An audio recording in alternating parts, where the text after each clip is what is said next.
করবেন ভাবছেন, এই ভিডিওটা তাদের জন্য। এদের মালচিং পদ্ধতিতে চাষ করার সময় অবশ্য দুইটা বেডের মাঝখানে আপনার 1 ফুট দূরত্ব রাখাটা উত্তম।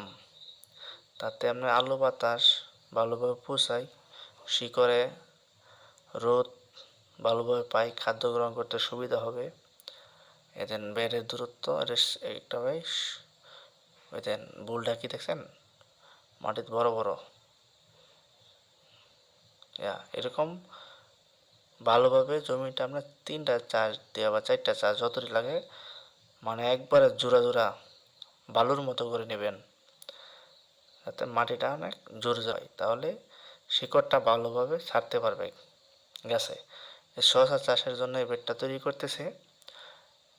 নিয়ম হচ্ছে 3-4টা যাই চাষ লাগে, চাষ দেওয়ার পরে 33% 1 কেজি সালফার